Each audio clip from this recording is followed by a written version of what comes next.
नुसत्या बैलगाड्याच्या शर्यतीला हळदी कुंकू ठेवून हा काय विकास होत नाही। मी अशा माणसाला काय बोलतो, माझ्या महिला भगिनींना हळदी कुंकू देऊन मतदारसंघामध्ये महिलांचा सन्मान करतो। ताकद वाढवण्यासाठी किंवा आपल्या स्वतःचं महत्व वाढवण्यासाठी काहीतरी लोकांसमोर माईक समोर जाऊन बोलावं लागतं, हेच आपल्यासाठी वाईट गोष्ट आहे। मी अनेक दिवसापासून या गोष्टीकडे दुर्लक्ष करतोय। अनेक लोकांनी टीका चालू असते, त्या टीकेला मी उत्तर द्यावं इतकं केले ते मोठे नाहीये। जेव्हा जेव्हा आमच्या शेपटीवर कोणी पाय करण्याचा प्रयत्न केला तर त्याला आम्ही मुळातून कसं उठून काढायचं मोठ्या प्रमाणात प्रवेशाचा ओघ झालेला आहे। आज तर नेरळ शहरामधील आमचे मित्र ललितदादा पवारांचे बरेच दिवस मी मागे होतो। ललितदादा पवार असतील, प्रकाशजी वाघ असतील आणि सर्व प्रमुख कार्यकर्ते आज विविध पक्षामधून आपल्या राष्ट्रवादी काँग्रेस पार्टीमध्ये प्रवेश करणार, तर मी मनापासून त्यांचं राष्ट्रवादी काँग्रेस पार्टीमध्ये स्वागत करेन। त्याच पद्धतीने भानसुलीमध्ये काही कार्यकर्ते असतील, त्याच पद्धतीने मार्केवाडीमध्ये काही कार्यकर्ते असतील, त्याच पद्धतीने आमचे मित्र संतोषजी तोरवे यांच्या नेतृत्वावर विश्वासू नोकरी गावांमधील अनेक कार्यकर्ते असतील, त्यांचाही आज राष्ट्रवादी काँग्रेस पार्टीमध्ये प्रवेश होणार आहे, त्यांचाही मी मनापासून स्वागत करेन।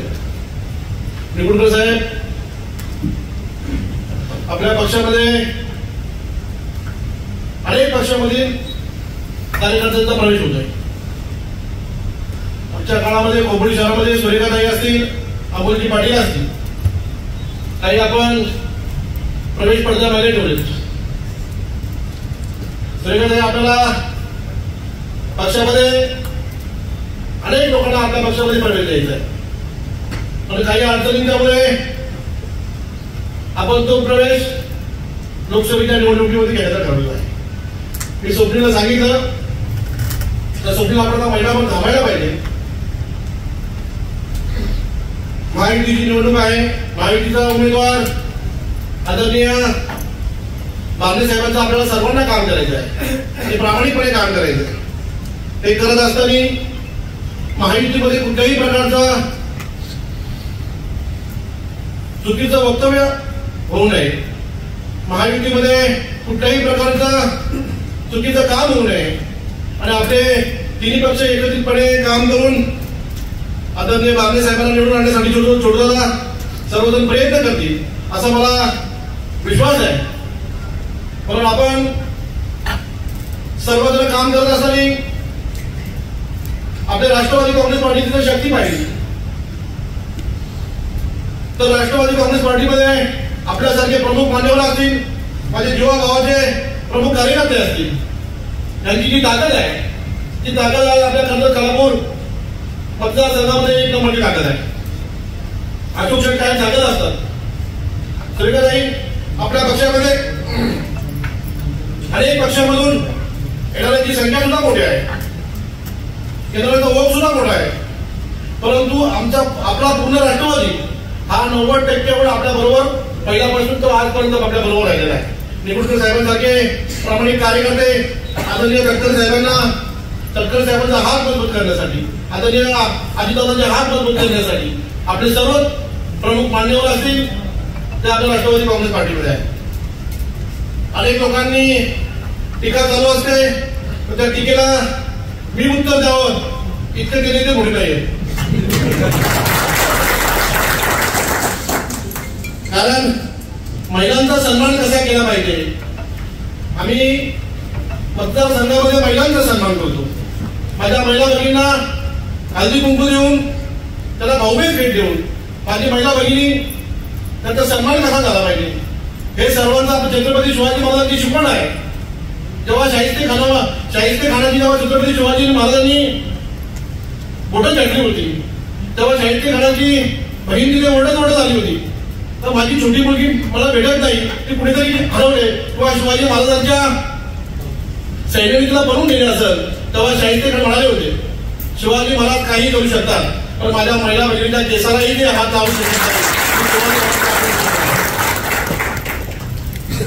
शिवाजी महाराजांच्या काही इतिहासावर, शिवाजी महाराजांच्या पदस्पर्शाने पावन झालेल्या भूमीमध्ये जेव्हा आपण काम करत असतो, जेव्हा आपल्यावरती टीका करताय, महिलांचा हळदी कुंकू केला म्हणजे काय आमदार होऊ शकतो का? शर्यतीला काय बैलगाडा शर्यती घेतल्या म्हणून काय आमदार होऊ शकतो का? माझ्या शेतकरी बांधवांना सन्मान करणं माझं काम आहे. माझ्या शेतकरी बांधवांना प्रामाणिकपणे त्याला प्रोत्साहन देणं माझं काम आहे. परंतु मी अनेक दिवसापासून त्या गोष्टीकडे दुर्लक्ष करतोय. रंजनाताईने आणि निवडणूक साहेबांचा विषय काढला तर मला त्या गोष्टीत झालं भाग पडलं. मी अशा माणसाला नाही बोलत पडतो. कारण आपण बघितलं असेल, आपण आपल्याला स्वतःची ताकद वाढवण्यासाठी किंवा आपल्याला स्वतःचं महत्व वाढवण्यासाठी काहीतरी लोकांसमोर नाही समोर जाऊन बोलावं लागतं. हेच आपल्यासाठी वाईट गोष्ट आहे. आपलं महत्व किती आहे ते आजच्या चर्चेत कालवून जनतेला पाहिजे. ज्या माणसाने तुमचं काहीही सोडलं नाही त्या माणसाबद्दल तुम्ही बोलत असाल तर तुमचं मला जीव कसं वाटते. कारण आपण अशा पद्धतीने काम करत राहा. मला माझ्या शुभेच्छा असतील. परंतु आम्ही कोणाच्या शेपटीवर पाय देणार नाही. तर जेव्हा जेव्हा आमच्या शेपटीवर कोणी पाय देण्याचा प्रयत्न केला तर त्याला आम्ही मुळातून कसं उचलून काढायचं. आजपर्यंत आपण हे सर्व प्रमुख कार्यकर्त्यांना सांगत येतो तर आपण कधीही कुठल्या पक्षावर टीका करायची नाही, कुठल्याही नेत्यावर टीका करायची नाही. आपण फक्त आपल्या प्रामाणिकपणे आपल्या पक्षाचं काम करायचं आहे. आपण कधीच आपल्याला तटकरे साहेबांचा आदेश आहे, तटकरे साहेबांच्या सूचना आहे का आपल्याला आदरणीय बागडे साहेबांचं काम प्रामाणिकपणे करायचं आहे आणि आपल्याला महायुतीचं काम प्रामाणिकपणे करायचं आहे. मी आपल्या सर्व कार्यकर्त्यांना वारंवार ही गोष्ट सांगत नाही. यापुढे आपण कुठल्याही कार्यकर्ता चुकीचं काम करणार नाही. मगाशी निवडणूक साहेबांनी सांगितलं आपण कार्यकर्त्यांनी काम करायचं, बाकी कोण करतील ते करतील असं नाही. आपण सगळ्यांनी बागडे साहेबांचं काम प्रामाणिकपणे करायचं. आपल्याला महायुती कशा प्रकारे काम करू शकते हे आपल्या राष्ट्रवादी काँग्रेस पार्टीच्या माध्यमातून त्याला सर्वांना दाखवून द्यायचं आहे. कारण प्रवेश करत असलेल्या तुमच्या सारख्या लोकांनी आज नेरळ शहर बघितलं असेल. नेरळ शहरामध्ये आमचे भगवान शेठ त्यांचे त्या ग्रामपंचायतचे सरपंच होते. आता त्यानंतर नेरळचं प्राधिकरण झालं. प्राधिकरण झाल्यावर मोठा शहरीभाग तिथे वाढतोय. आज नेरळमध्ये आपण अडचणी बघितल्या असतील. नेरळमध्ये कचऱ्यासाठी मोठ्या समस्या आहे. नेरळमध्ये बाजारपेठ छोटी आहे. नेरळमध्ये जाण्या येण्यासाठी रस्ते नाहीये. परंतु तुम्ही जेव्हा भगवान शेठ सरपंच होता, नरेशजी तुम्ही जेव्हा त्या ग्रामपंचायत बॉडीवर सदस्य होता, प्रकाश वाघ तुम्ही जेव्हा त्या ग्रामपंचायतीमध्ये सदस्य होता, तेव्हा मात्र ते कर्मचारी सांगतायत आमचा पगार कधी एकही दिवस थांबला नाही. आम्हाला प्रामाणिकपणे वेळेवर पगार मिळाला. म्हणजे राष्ट्रवादी काँग्रेस पार्टीमध्ये कुठेतरी चांगल्या पद्धतीने काम करते आणि आता परत तुम्हाला तीच जबाबदारी द्यायची आहे.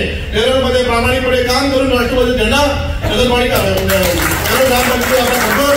आणि पुन्हा एकदा नेरळमध्ये ती कचरा आहे तो कचरा तुम्हाला पूर्णपणे साफ करायचा आहे. हे आपण या ठिकाणी लोकांना करायचं. कारण मी भगवान शेट्टी सोबत रंजनताई होत्या, आपण सर्व प्रमुख कार्यकर्ते होते.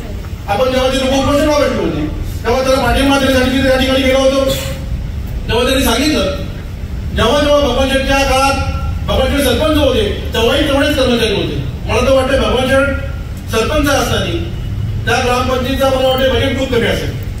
तुम्ही सरपंच किती वर्ष झाली? 14 नंतर 10 वर्ष झाली. 24ला प्राधिकरण तर त्यानंतर झाले.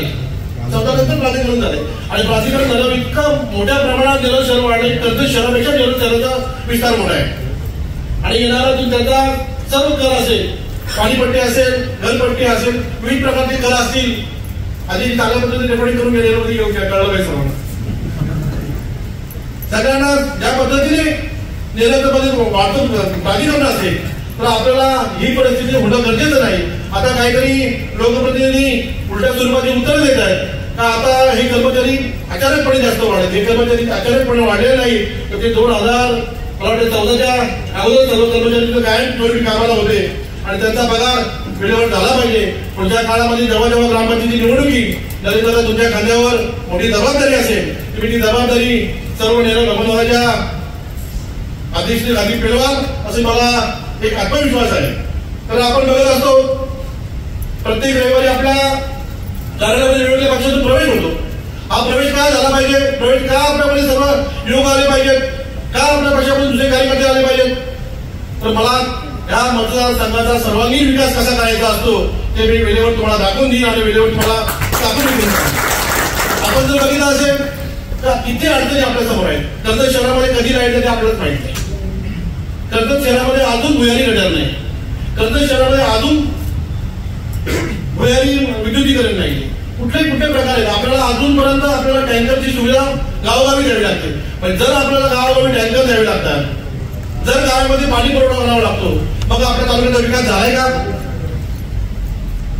फक्त सुशोभीकरण करून आपल्या तालुक्याचा विकास होईल का?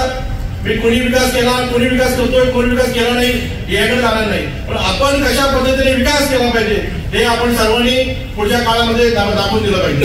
पुढच्या काळामध्ये येणारी ग्रामपंचायत निवडणुका असतील, पंचायत समिती निवडणूक असेल, जिल्हा परिषदेची निवडणूक असेल, नगरपालिका असेल, विधानसभा असेल, आता लोकसभाही लागेल, विधानसभा असेल, सगळ्या कार्यकर्त्यांनी मनापासून चांगल्या माणसाचं काम केलं पाहिजे, जेणेकरून आपल्या तालुक्याचा विकास तो सरांनी सांगितलं का आता जर आपण मूलभूत दर्जा 3 होते, आता 5 झाले. त्यामध्ये शैक्षणिक आणि आरोग्यमय. तर शैक्षणिक म्हटलं तर आपल्या तालुक्यामध्ये 15 वर्षामध्ये अशी शैक्षणिक संस्था कुठली आल्या सर? शैक्षणिक कुठली अशी शैक्षणिक संस्था दिली? आरोग्यासाठी कुठला असा दवाखाना आला आपल्यासाठी? आपल्याकडे अनेक जे पेशंट असतील चौकपर्यंत जायला कित्येक पेशंट जगवले जाईल. तर आपल्याकडे कुठल्याही प्रकारच्या आरोग्याची व्यवस्था नाही. तर मी तर म्हणजे 3 मूलभूत गरजांपैकी ह्या 2 मूलभूत गरजा खूप महत्वाच्या आहेत. तर आरोग्य आणि शिक्षण या 2 गोष्टीची अडचण आपल्याला खूप मोठ्या प्रमाणात भासवते. कारण मला बऱ्याच लोकांचा फोन येत असतात, भाऊ आम्हाला अंबाडी स्कूलमध्ये ऍडमिशन मिळते का बघा, भाऊ आम्हाला अनेक कुठल्या स्कूलमध्ये ऍडमिशन मिळते का बघा. त्याचं कारण म्हणजे आपली शैक्षणिक संस्था, आपली शैक्षणिक पात्रता कुठेतरी आपण कमी आहे हे आपण सर्वांनी लक्षात घेतलं पाहिजे. मी माझ्या ग्रामीण भागामध्ये सरांनी सांगितलं एक शैक्षणिक संस्था काढले. ते ग्रामीण भागामध्ये अनेक कार्यकर्त्यांची मुलं असतील, माझ्या गरीब शेतकऱ्यांची मुलं असतील, मध्ये आदिवासी पाड्यातील मुलं असतील, त्यांना चांगल्या पद्धतीने शिक्षण देण्याचं काम करतोय. परंतु सर्व पालकांचं एक महत्वाकांक्षा असते का आपला मुलगा सीबीएसई बोर्ड मध्ये शिकला पाहिजे, आपल्या मुलाचं भवितव्य चांगल्या प्रकारे घडलं पाहिजे. हे सर्व करत असताना सर्वांची इच्छा असतं काही चुकीचं नाही. सर्वांच्या आई वडिलांना वाटत असतं का माझ्या मुलाचं शिक्षण चांगल्या पद्धतीने झालं पाहिजे, चांगल्या शैक्षणिक संस्थेमध्ये झालं पाहिजे, चांगल्या कॉलेजमध्ये झालं पाहिजे. हे सर्व आपण बघत असतो. सर्वांना प्रत्येकाच्या मुलाचा एक मला वेगळा असतो.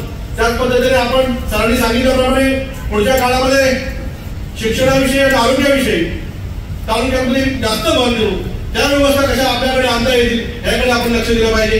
मी आता सांगायला गेलो, मी असं बोलायला गेलो ह्याची काय आवश्यकता होती का, त्याची काय आवश्यकता होती का, तर ते काय मी बोलणार नाही. ते वेळ आल्याला आपण बोलू. परंतु आपल्याला काम करत असताना, आपल्याला विकास करत असताना, माझ्या सर्वात शेवटच्या माणसाचा विकास करत असताना मी तालुक्यामध्ये सर्व आदिवासी वाडीचे आपले आदिवासी सेलचे अध्यक्ष आहे, तर त्याने काही सांगत असतो प्रत्येक आदिवासी वाडीमध्ये फिरत जा, तिथं काही अडचण आली तर माझा आदिवासी वाडीतील माणसाला मोठी गरज असते. तुम्ही फिरत जा, तिथं पाण्याची व्यवस्था नसेल, तिथं काही नसेल तर आपण स्वतःहून टँकर पाठवू, जिथे जी गरज लागेल ती गरज आपण पुरवण्याचं काम करत जाऊ. परंतु आपण अध्यक्ष साहेब प्रत्येक गावात फिरलं पाहिजे आणि आपल्याला तिथल्या अडीअडचणी आपण समजून घेतल्या पाहिजे. जेव्हा आपण अडीअडचणी समजून घेऊ तेव्हा त्या अडीअडचणी आपण कुठेतरी सोडू.